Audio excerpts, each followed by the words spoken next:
The Democratic Party, which has been losing the support of young people, has apparently learned nothing from that.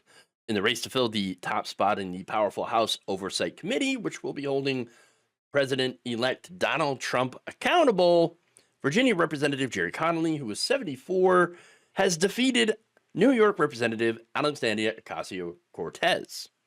In a closed door Democratic caucus meeting, the secret ballot vote was 131 to 84 in favor of Connolly, according to a lawmaker in the room. That means the top spot that's going to be holding Donald Trump accountable will be going to Connolly, who said he is ready to take on a Trump administration despite his most recent health issues, like a diagnosis of esophageal cancer.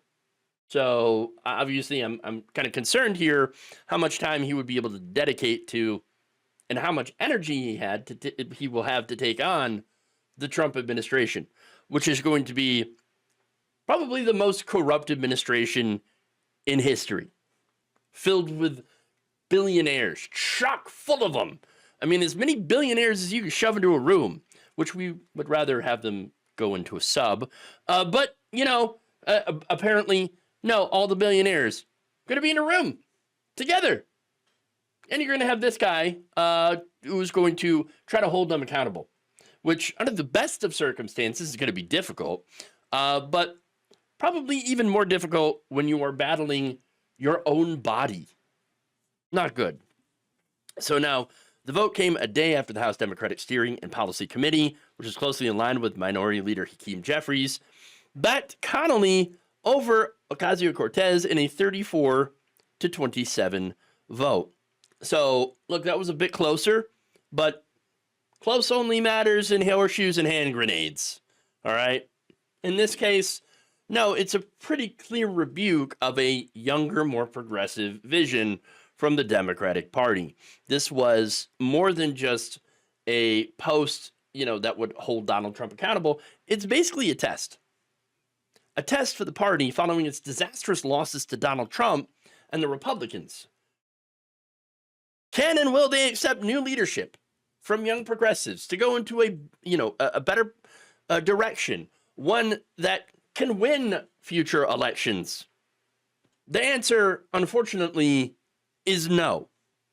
In fact, a lot of the senior positions were unsurprisingly filled by seniors. Representative Maxine Waters of California, for example, who's 86, won another 2 years as top Democrat in the Financial Services Committee. Representative Greg Meeks of New York, 71, will stay on as top Democrat on the Foreign Affairs Committee. Representative Benny Thompson of Mississippi, 76, will remain ranking member of the Homeland Security Committee. And Representative Nydia Velasquez of New York, 71, will keep her job as top Democrat in the Small Business Committee. In fact, the youngest person put into one of these leadership positions is 52. That's Representative Angie Craig of Minnesota, who was elected to be the top Democrat on the Agriculture Committee, beating Representative Jim Costa of California, along with the incumbent 79-year-old Representative David Scott of Georgia. Well, I mean, there's some, I guess, a positive direction, right? Now, Scott had held the top agriculture job since 2021, but had been suffering from health issues for years. So, look, for me, I gotta ask, is it any clearer that the Democratic Party seems to have a gerontocracy problem? And that, a lot of these people in positions don't want to give up that power. Look, I mean, the biggest example here is Joe Biden, President Biden, who refused to step down for months and months. Now, I think that did damage to the Harris campaign. She only had 3 months to campaign. And so, that's not good. And before that, you had Dianne Feinstein, who had cognitive issues, so much so that she could not remember who she had spoken to just minutes prior. She ended up dying in office. Before that, Ruth Bader Ginsburg. She also had health issues. She ended up dying on the bench, which allowed Donald Trump to replace her with the much younger Amy Coney Barrett. I'm not slighting any of these people on their, personally. Okay? It's just for the good of the country, some people need to know when it is time to retire. I mean, why wouldn't you want to if you were 79? Spend some time with your grandkids, travel the country, go on a cruise, enjoy your golden years. Okay? But instead, it seems like they just want to keep begging rich people for cash and then sitting in a room with Marjorie Taylor Greene all day. I wouldn't want that. Okay? I'm 41. I don't want to sit in a room with Marjorie Greene. But anyway, look, no wonder the Democrats are so disconnected from young people. I mean, they're disconnected from a lot of people, but especially the youth. It's like they're not even living in the 21st century now. Most of them probably don't even know what a PDF is, much less how to open it. And if they do, great. Awesome. Then, they were able and capable of being able to learn something new and new skills. That's great. Wonderful. But look, a lot of them, going to the disconnected part, they're from a generation that doesn't exist anymore, where you could work your way up through the ranks, right? And maybe that's why they're so, reticent and being able to step away from those positions of power because they're worked their way up. Unfortunately, that does not exist anymore. They also, come from a time where you could afford a house on a single income. That does not exist anymore either. But look, when it comes to working your way up, the ladder has been, kicked down, okay? In order to keep themselves in these positions of power, these people have, just kicked down the ladder and stopped encouraging the next generation of Democrats to try to carry the mantle of the party into the future. And here's the thing. It would be one thing if they were successful in their careers and pushing progressive policy and getting Democratic wins. But instead, look at what the Democratic Party has done as of late. They got embarrassed by Donald Trump and his clown car of billionaires for the second time in a row. And this time, it was worse. They lost a popular vote. You think that they would learn by now. But unfortunately, they have not. All right? And so, what message are you sending to younger voters? Or not just younger voters, but younger Democrats who maybe want to get involved in politics, maybe want to start running for office. Well, the message that they're getting is that the Democratic Party doesn't care about you, that they will continue to sideline you, that they will continue to ignore you in favor of the people who are already entrenched in their positions of power and will refuse to give it up until they're literally carted away to be buried. The billionaire owner of the Los Angeles Times, Patrick Soon-Shiong, has decided to meddle even more into the newspaper business by banning editorials critical of President-elect Donald Trump, according to an internal memo signed by LA Times opinion page staffers and obtained by journalist Oliver Darcy, which is claiming that Soon-Shiong has barred op-eds critical of Trump unless the paper runs a separate editorial giving the opposite view. So basically, they're doing the whole, it's a both sides thing, except that it has to be enforced. This is enforced both sides. So what happens if Donald Trump does something indefensible? And it's not a question of if, it's a question of when.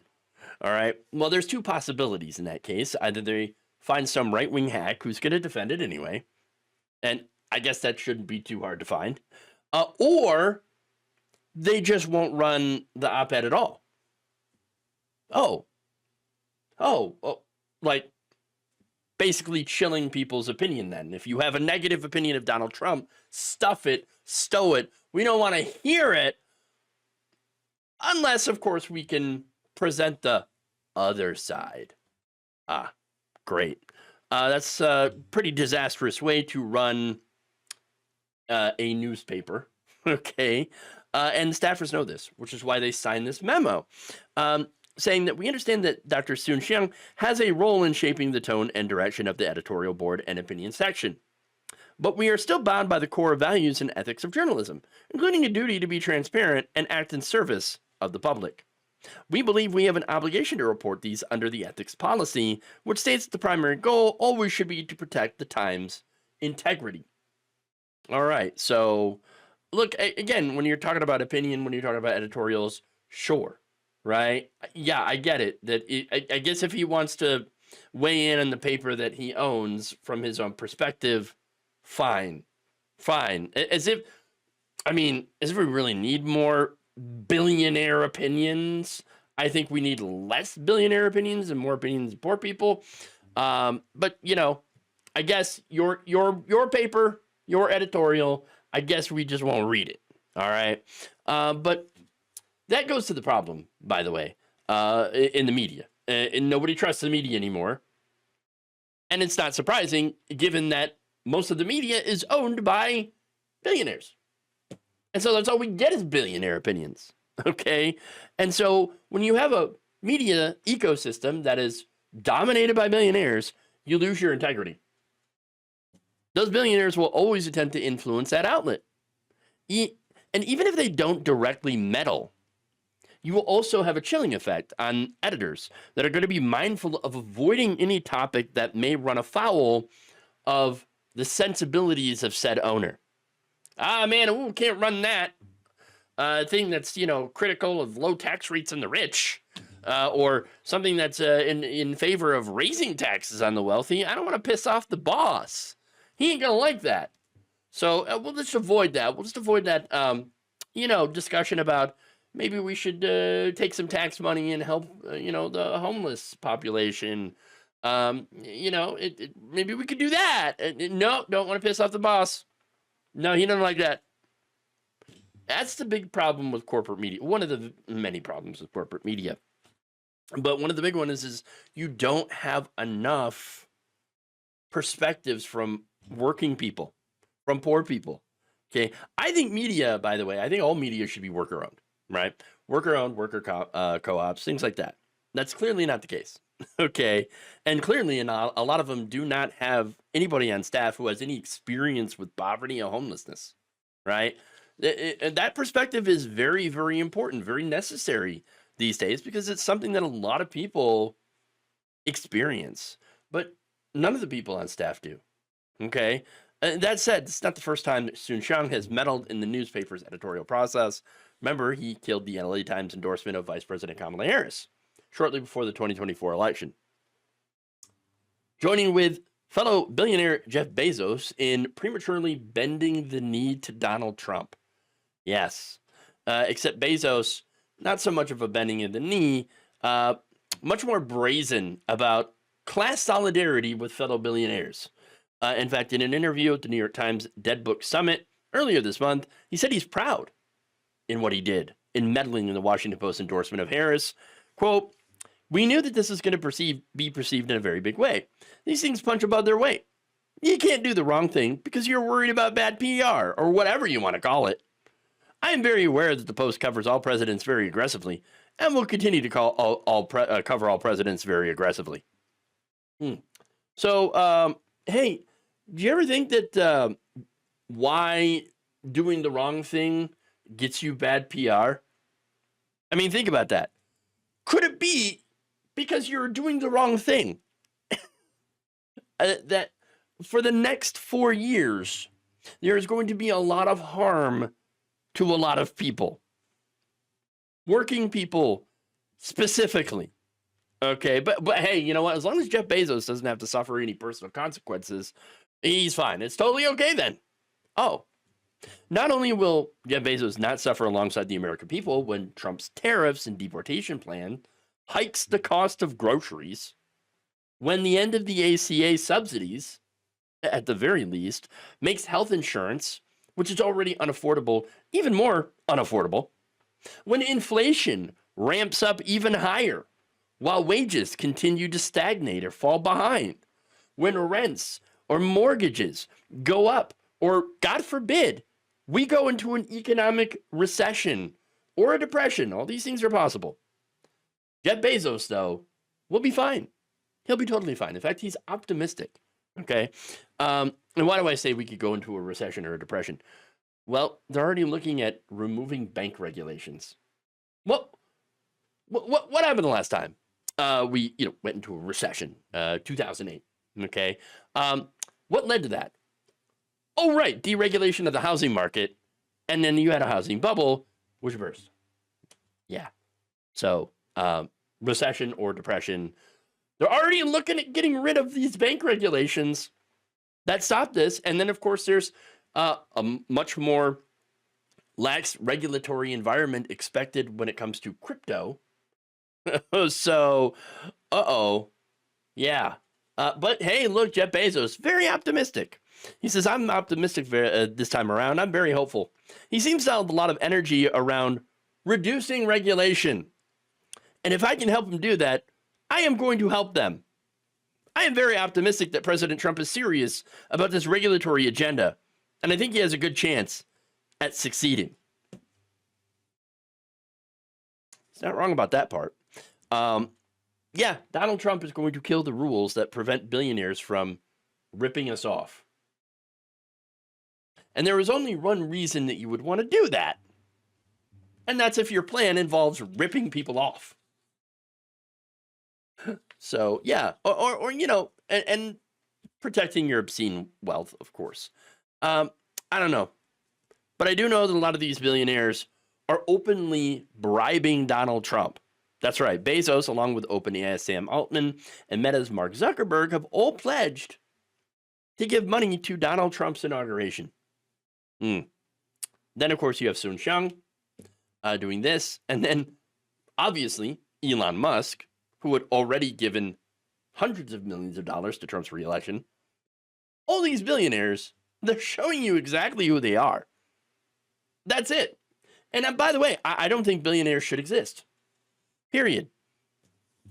There are no ethical billionaires. Okay. I think billionaires are a policy failure and should be when you take over to $1 billion, that money should be taxed 100% and redistributed to welfare programs. That's it. Why? Because nobody needs $1 billion. You can't use $1 billion. Your entire life, you can't use $1 billion. And no one gets to be a billionaire without stepping on people on the way there. All right? Period. But see, here's the thing. These billionaires are now showing their class solidarity with Donald Trump. Before, a lot of them were hiding it because it wasn't cool to be a billionaire. It wasn't trendy. But now they're open. They're open with it. Okay? And they're openly siding with Donald Trump and Elon Musk, who are going to together perpetrate the biggest robbery of the American public in history. Get ready for it. Because Trump, Musk, and the rest of his billionaire cabinet are coming for all of our wallets. Representative Marjorie Taylor Greene was recently corrected on social media for making a debunked claim about vaccines causing autism, taking to X/Twitter/ place with the dumbest people, saying the dumbest things imaginable. She wrote this: I fully believe vaccines cause autism. Based on what? Trust me, bro.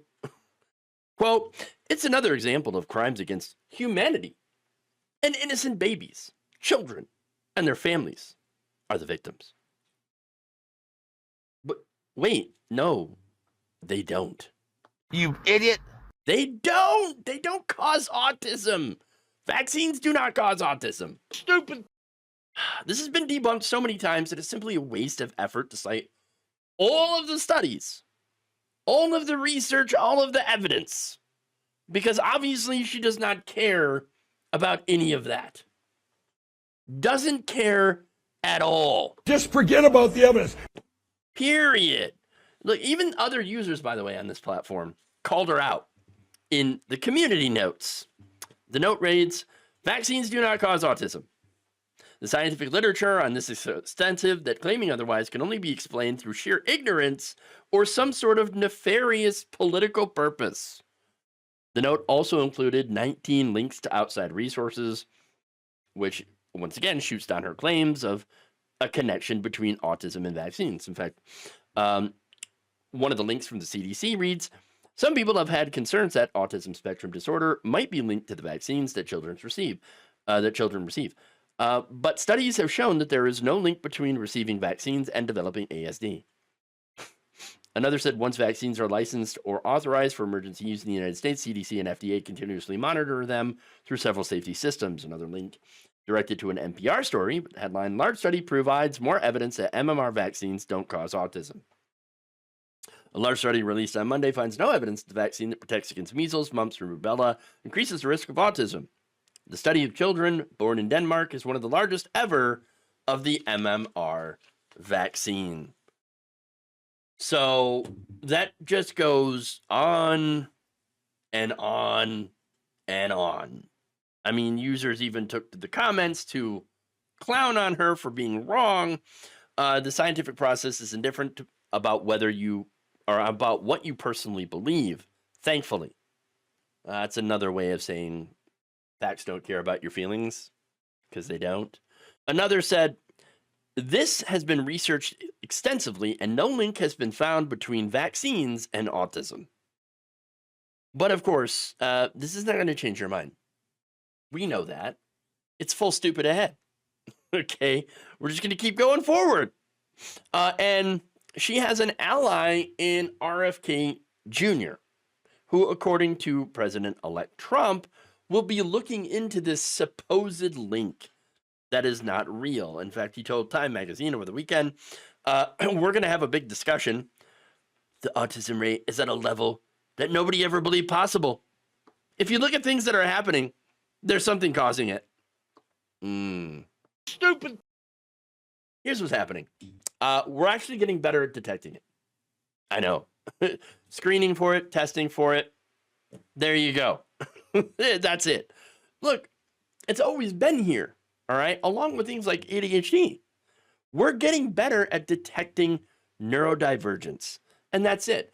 And by the way, it's not just better at detecting it, we're also getting better at managing it, helping neurodivergent people function better. That's it. I mean, autism is a spectrum. There are people who are, verbal and who can function in society, just fine. There are some who need a little extra help. And then there are some who are nonverbal and not able to, be able to hold on a job. And so there's a spectrum of people that have different needs that can be addressed. All right.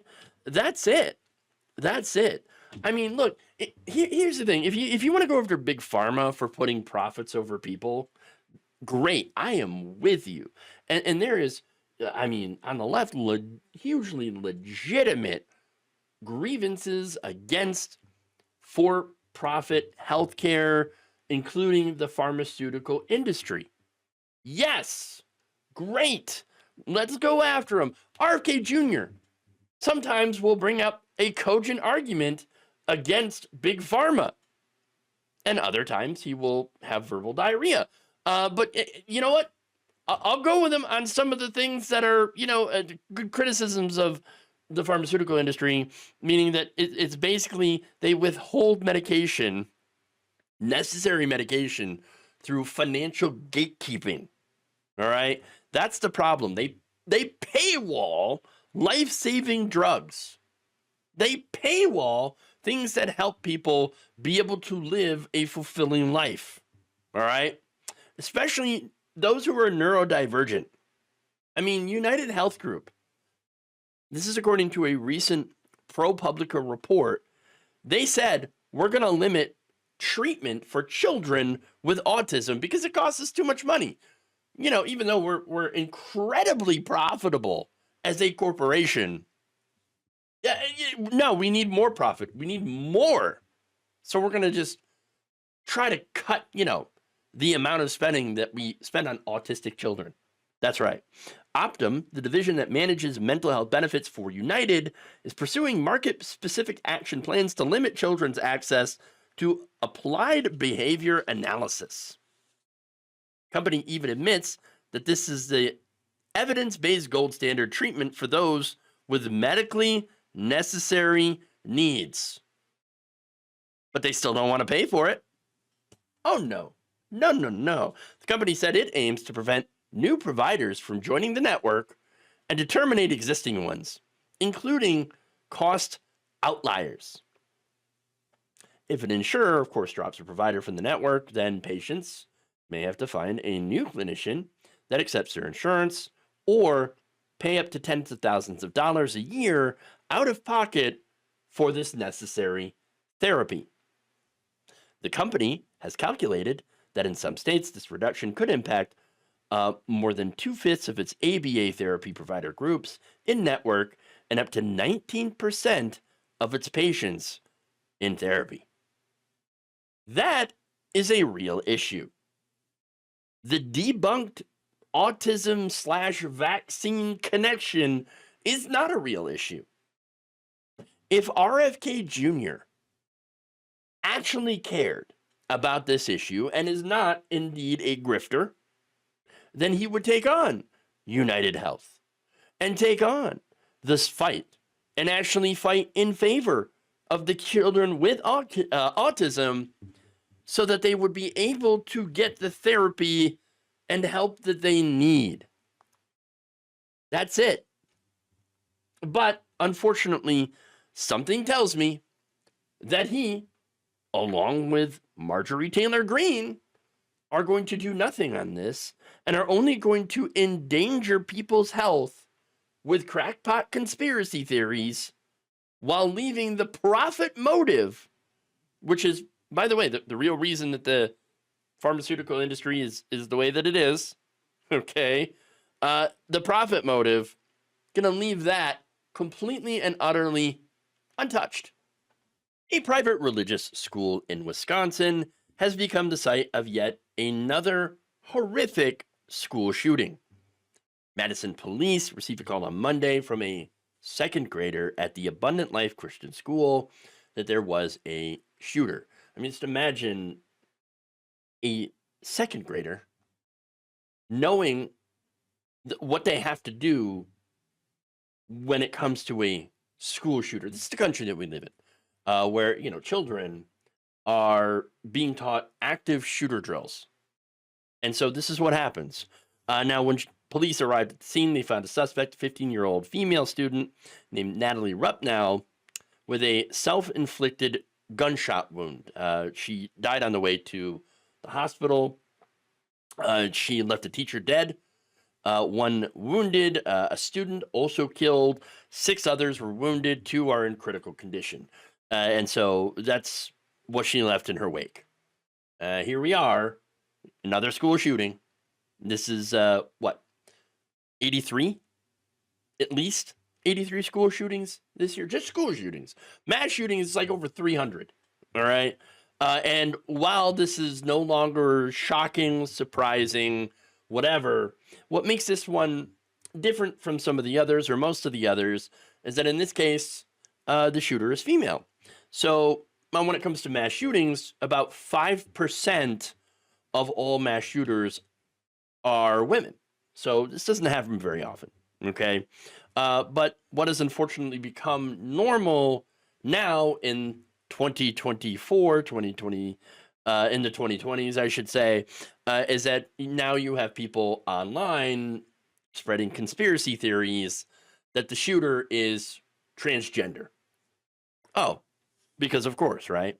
Even though this is a Christian school, of which likely does not allow trans students, at least not openly trans. Nonetheless, the idiots persist. Okay, and it's gotten so bad that even the police are like, "Please stop! Just no, stop! We don't know that." All right.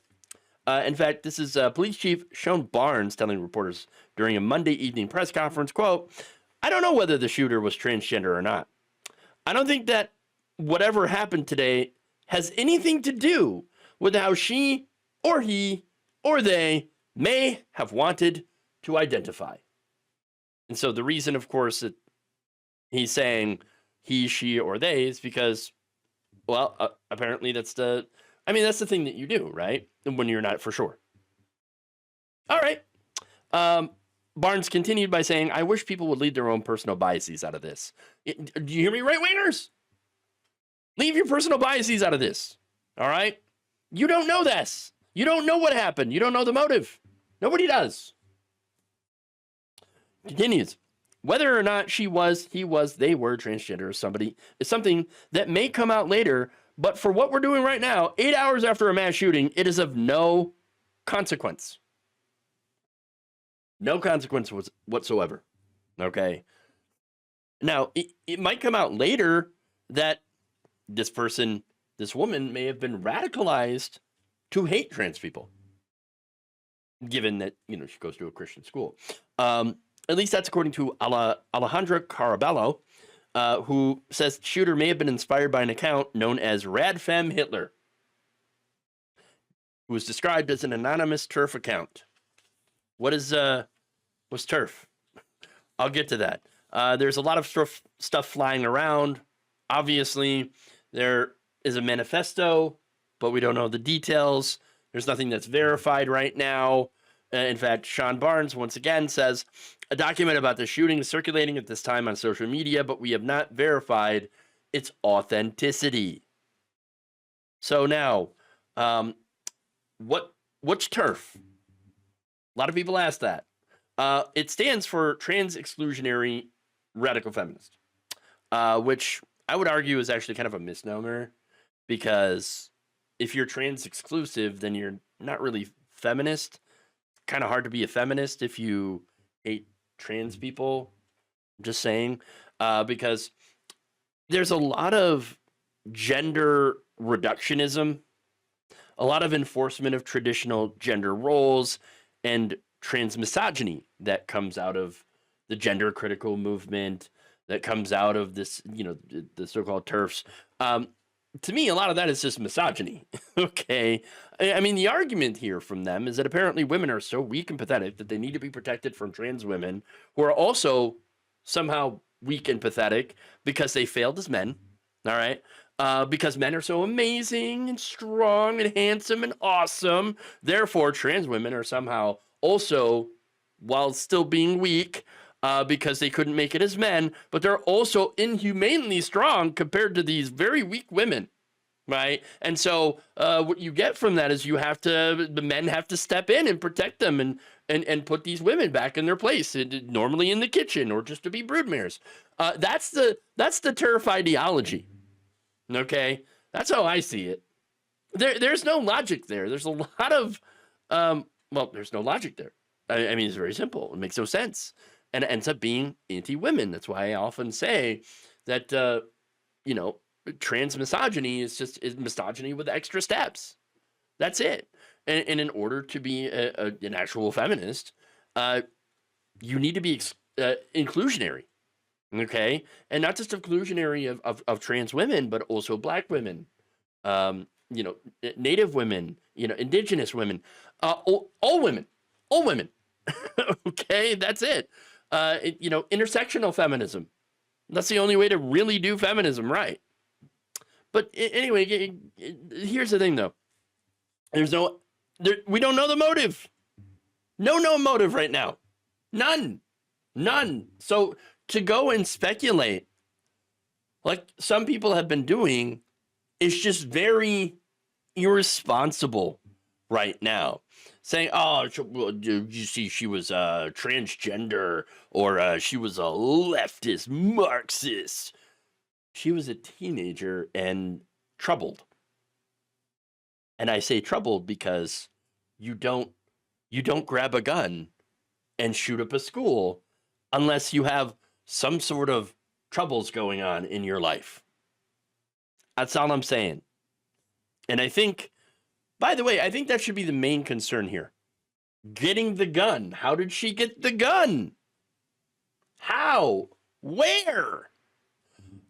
I don't know. Was it her father's? I saw some of that, but I can't verify that yet. So that's the question. Where did she get it? And the bigger question is, what can be done to prevent this from happening elsewhere? I read that the school, has shooter drills, has surveillance. But they don't have metal detectors. Shouldn't need those in schools. But this is where we're at, because the gun lobby will not do anything to prevent weapons from falling into the hands of who knows who. Okay.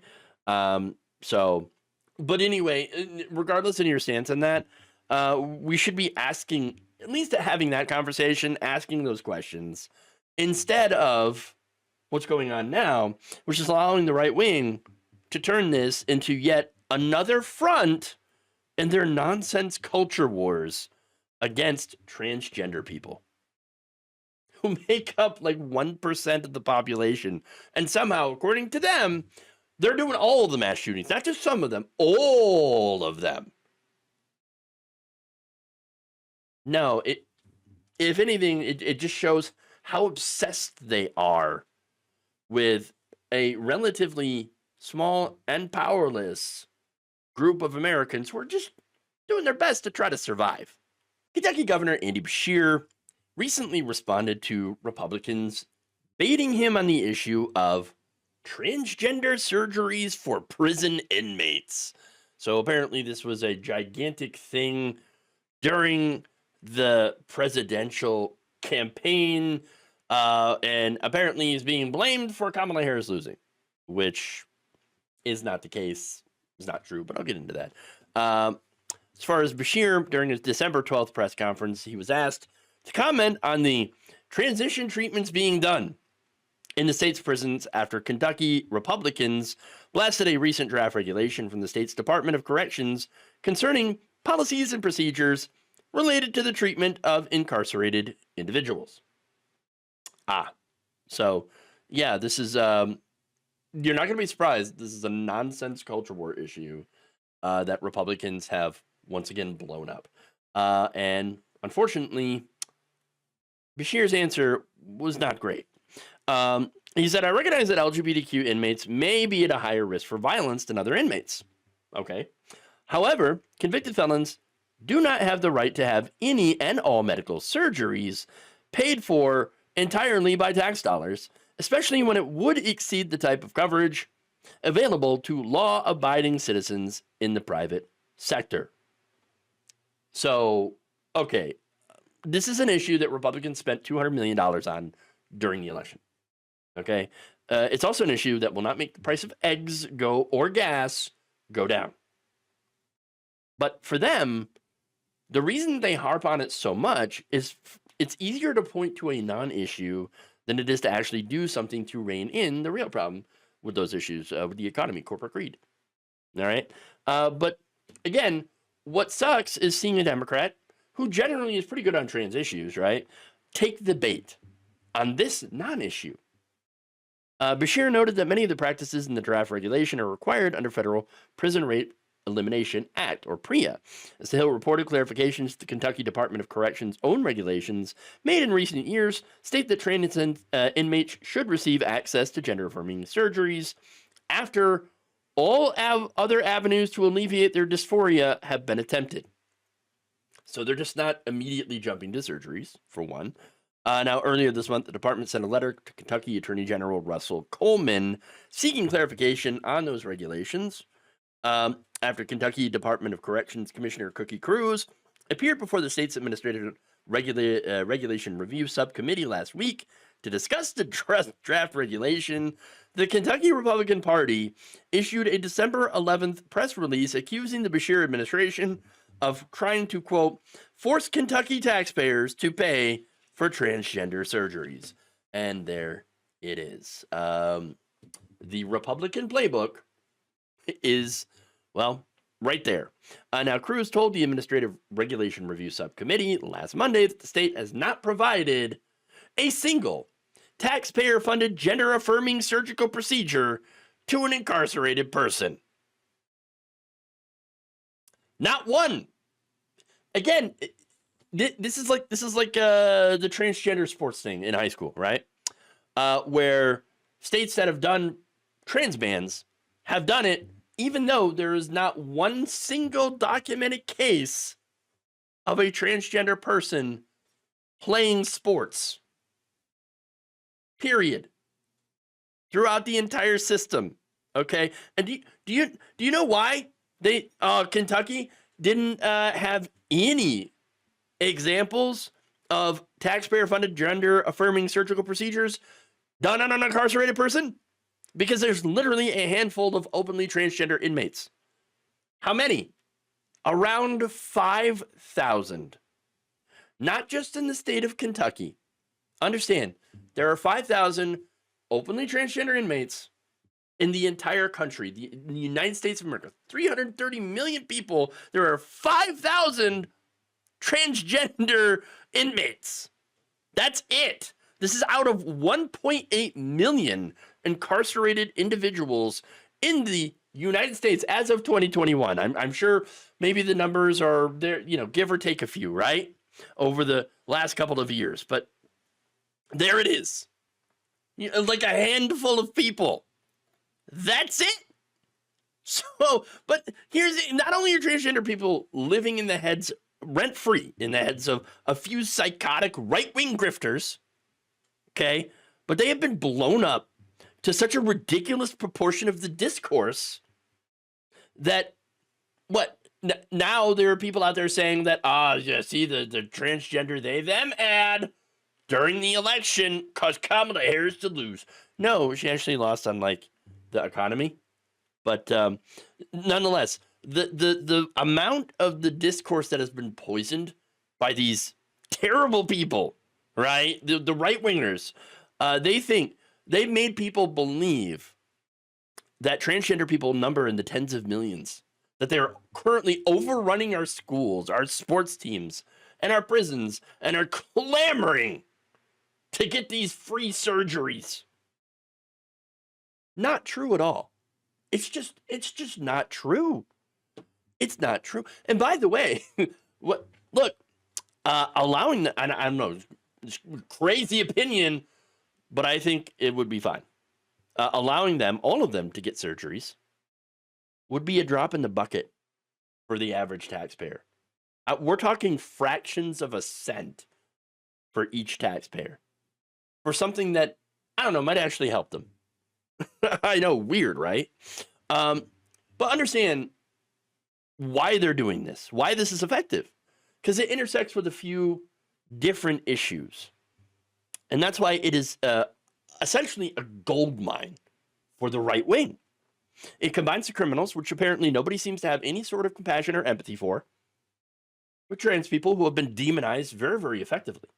Okay? As Beshear says, convicted felons do not have the right to have any and all medical surgeries paid for entirely by tax dollars, especially when it would exceed the type of coverage available to law-abiding citizens in the private sector. So there it is, pitting criminals versus people who are not criminals. Okay. Again, there's already no empathy for people who are in our carceral system, and pitting them against each other economically. Okay. Oh, look at that. They are using your tax money to get these surgeries while you can't afford your own health care. How unfair is that? It's a trifecta of gross arguments, okay, and non-reality that Republicans have put together for the intent of maximum cruelty. That's really it. The cruelty is the point. All right. They must have put their biggest heads together for this one. All right. And unfortunately, like I said, you've Democrats, the Democratic Party, politicians that just eagerly fall into the trap. Even those who have, in the past, defended the trans community, like Beshear. I've given him credit, and for some of the statements that he has made defending trans kids. But in this case, too far for him. he said that he does not support all of what is in the draft regulation, and that has been pulled for review. He also echoed concerns in the Corrections Department's letter to Coleman, citing conflicting circuit court decisions around the country as to whether state prison systems are required under federal law to provide gender-affirming surgery. He said, I don't believe with that that should be provided. Because again, that would mean that an inmate was receiving better coverage and health care than a law-abiding citizen. Well, look, one way to counter that is to give everyone health care, advocate for that. It's insane that we don't have universal health care in this country because the insurance companies and their lobbyists are so effective. But Beshear has also said that the Department of Corrections was just trying to get this right under federal law, and it appears at least a little unclear to me what's required under federal law. Well, look, to be fair to Beshear, no. No, it's actually pretty clear. The Supreme Court's 1976 decision in Estelle versus Gamble says that denying incarcerated individuals medical needs violates the Eighth Amendment's prohibition on cruel and unusual punishment. Well, wait a minute. So basically what I'm saying is denying gender-affirming care is cruel and unusual punishment? Yeah, actually it is. Gender-affirming care, remember, is crucial to people's mental health, all right, in treating specifically gender dysphoria. So, yeah, it is actually necessary. And I know that a lot of people are not going to agree with me, and I know a lot of people are not going to understand, but that's the reality. And maybe you would understand it if you actually knew a trans person. I know there's not many around, but, you know, if you knew them, or if you were able to empathize with them and understand who they are, okay? But again, apparently none of that really matters to some people because, well, I'm a trans ally, but I'm just not in favor of transgender surgeries for, criminals. I mean, that's too far, right? So, wait, you have no empathy for them because they may have committed a crime in the past. Oh. Okay. Well, I mean, consider this then, if you're of that position. Homelessness has been criminalized across the country, right? A lot of LGBTQ kids, they end up getting put in the street because of who they are, their identity, right? So, criminalizing homelessness, and then a lot of LGBTQ kids getting kicked out of the house and not having a place to go. Well, what happens to them? Well, they become homeless. They become homeless. They're sleeping on the street. They get picked up by the cops, shoved into the carceral system. Getting arrested means that you have a record. Now, if you're homeless and you have a criminal record, even if it's just for being homeless, okay, that makes it really difficult to have a job. So getting a job and getting your life right is really hard. And add on to that, being LGBTQ, because you have places that are openly able to discriminate against you in this country. And then, of course, throw in gender dysphoria, right? Along with the mental health toll that being a homeless person creates. And how that mental toll can lead to, coping skills that are not exactly great, like drug use, alcohol use, addiction. Add all that together, you can see how somebody's life can easily spin out of control. Where's the empathy for those people? Where is it? I don't think it's there. And how do you teach people empathy? How? And this is the question every leftist person struggles with. How can you teach people to care about other people who are different? How? I don't know. It's not there, though. That's all I can tell you is this empathy is gone. And the right wing has successfully turned this into a wedge issue. And so transgender people, as few of them as there are, have been dehumanized, demonized by the far right.